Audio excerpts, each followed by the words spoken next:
जय माँ काली, हर हर महादेव। आज मैं अपने इस वीडियो के माध्यम से अपने सनातन प्रेमियों को संतान दोष एवं संतान योग के बारे में ज्योतिष शास्त्र के माध्यम से कुछ आवश्यक जानकारी देने जा रहा हूँ।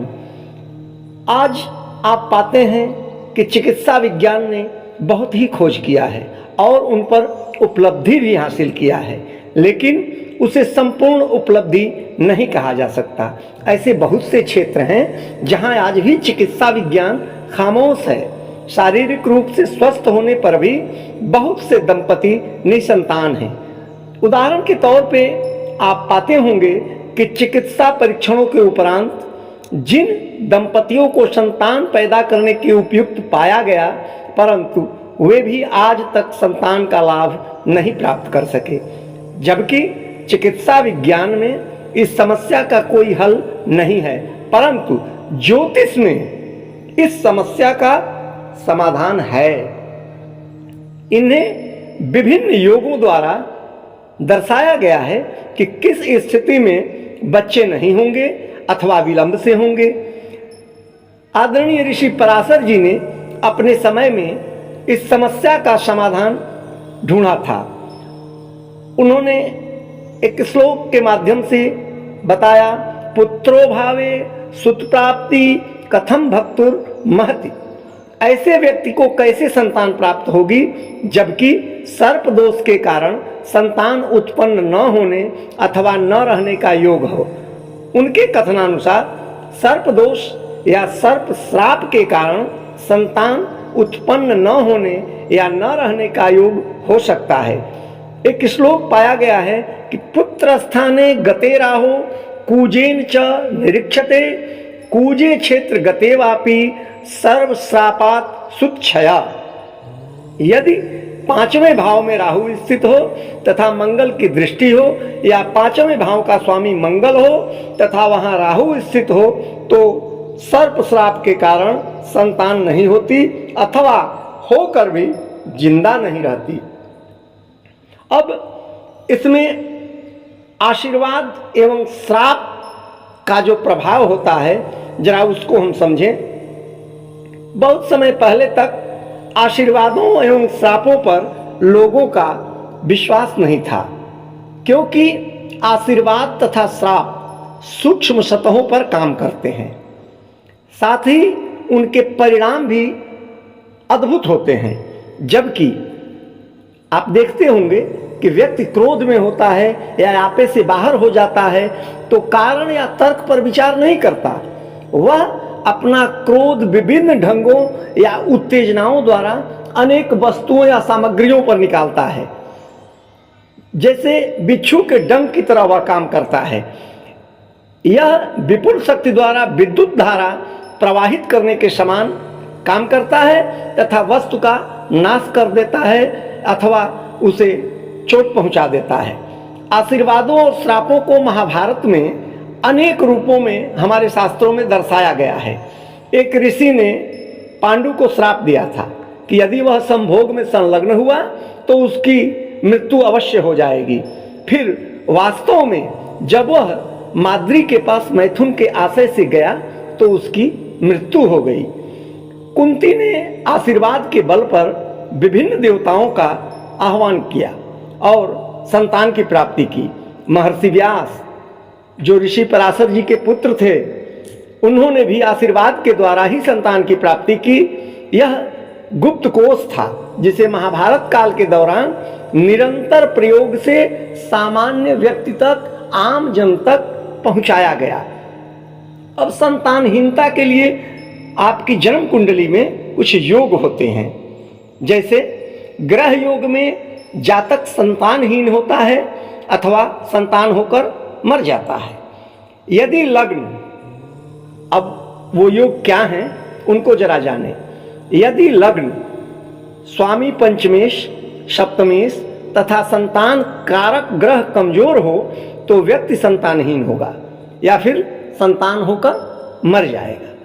यदि पंचमेश राहु के साथ हो, शनि पांचवें भाव में स्थित हो और चंद्र द्वारा दृष्ट हो तथा चंद्रमा से संबंध हो तो इसे सर्प श्राप का योग कहा जाएगा। यदि पांचवें भाव में मंगल की राशि हो एवं राहु स्थित हो तथा बुध की दृष्टि या संबंध हो तो भी सर्प श्राप का योग बनेगा।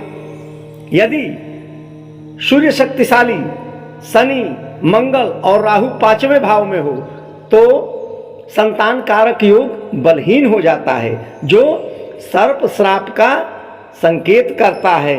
यदि संतान कारक ग्रह का मंगल से संबंध हो, राहु लग्न में हो तथा पंचमेश दुष्ट स्थान में हो तो भी यह उपर्युक्त योग दर्शाएगा, जो पहले मैं बता चुका हूं। उसी सर्प श्राप की शक्ति को बढ़ावा देगा। वैसे ज्योतिष शास्त्र का क्या लाभ? इस प्रकार के ज्योतिष शास्त्र से हमको क्या लाभ? जो व्यक्ति को बचाव का कोई उपाय न दे पाए, इस संबंध में ऋषि पराशर को पूरी जानकारी थी कि लोगों से जाने अनजाने अवश्य ही पाप होंगे, इसलिए उन्होंने सर्प श्राप के शांति का उपाय बताते हुआ कहा था, नाग पूजा समाचरित एवं कृते तु नागेंद्र प्रसादात वर्धते कुलम। अर्थात यदि व्यक्ति सर्प श्राप से ग्रसित है तो उसे नाग की पूजा करनी चाहिए। उन्होंने यह भी कहा था कि व्यक्ति को सोने के सांप की मूर्ति बनाकर उसकी पूजा करनी चाहिए, उसे अपनी सामर्थ्य के अनुसार नगद राशि, जमीन या फिर सरसों के बीज दान में देने चाहिए। इसी कारण भारत राज्य अर्थात मेरे भारतवर्ष में नाग पंचमी पर्व का आयोजन सनातन प्रेमियों के द्वारा किया जाता है। इस अवसर पर सभी लोगों को नाग पूजन का अवसर मिलता है। यदि व्यक्ति सर्प श्राप से ग्रसित है तो उसे स्वतः ही छुटकारा मिल जाता है। अब इन नियमों से यह स्पष्ट है कि पांचवें भाव का क्षीण होना अथवा बृहस्पति का दुर्बलकारी या कष्टकारी होना ही इसका मुख्य कारण है। चंद्रमा और शनि का मिलाप हमेशा दुख एवं वेदनाओं का कारण बनता है। जब ये पांचवें भाव को प्रभावित करते हैं तो इससे व्यक्ति को संतान न होने या न रहने का दुख प्राप्त होता है। अब आप देखिए, कुछ ऐसे भी कारण हैं जैसे पितृ श्राप, यह भी संतान न होने या न रहने का कारण हो सकता है। संतान का न होना या न रहना पिता के श्राप के कारण भी होता है। पराशर जी ने इस संबंध में कुछ योग दिए हैं जिसे मैं आपको बता रहा हूं, ध्यान देकर सुने। और मेरे सनातन प्रेमियों, यदि आपने अब तक इस वीडियो को सब्सक्राइब नहीं किया है, लाइक नहीं किया है, तो कृपा कर इसे सब्सक्राइब करें, लाइक करें, शेयर करें और अंत तक वीडियो को जरूर सुनें। यदि सूर्य नीच पंचम भाव में हो तथा मकर राशि या कुंभ राशि नवांश में हो अथवा क्रूर ग्रहों के बीच में घिरा हो। दूसरा कारण होता है कि बृहस्पति सिंह राशि में स्थित हो, पंचमेश सिंह राशि में हो तथा लग्न में क्रूर ग्रह हो।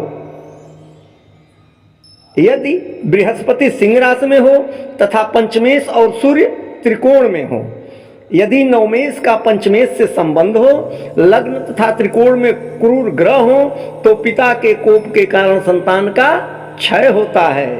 यदि व्ययेश लग्न में हो, अष्टमेश पांचवें भाव में हो और दशमेश आठवें भाव में हो तो भी पिता के कोप के कारण संतान का क्षय होता है। पराशर जी ने इस बात को भी कहा है कि पिता के कोप से मुक्ति पाने के लिए व्यक्ति को गया, जो आजकल बिहार प्रांत में स्थित है, वहां जाकर पिता का नियमानुसार धर्म पूर्वक विधि पूर्वक श्राद्ध करना चाहिए। अब आप प्रेत श्राप से भी कभी कभी संतान में दिक्कतें आती हैं। प्रेत श्राप के कारण यह बहुत जरूरी है समझना। वेदों और शास्त्रों के अनुसार मनुष्य की आत्मा भौतिक शरीर से निकलकर तब तक भ्रमण करती है जब तक कि उसकी मृत्यु के आयोजन पूर्ण नहीं हो जाते और इसमें लगभग 2 सप्ताह का समय लग जाता है। हमारे पुराणों के अनुसार प्रेत योनि अर्थात मृत व्यक्ति की आत्मा को पृथ्वी पर रहने के समय किए गए कर्मों के अनुसार उच्च अथवा निम्न सतहों तक जाना पड़ता है। बीच की अवधि के दौरान मृत व्यक्तियों को कुछ धार्मिक अनुष्ठान भी कराने पड़ते हैं ताकि प्रेत किसे आप कहेंगे, उस मृत व्यक्ति की आत्मा अपने नियत स्थान पर पहुंच सके। जब इस तरह के आयोजन या अनुष्ठान नहीं किए जाते तो पारलौकिक क्षेत्रों में प्रेत का सुरक्षित संपर्क नहीं हो पाता, इसलिए वे अपने संबंधियों से अप्रसन्न होकर उन्हें श्राप दे देते हैं।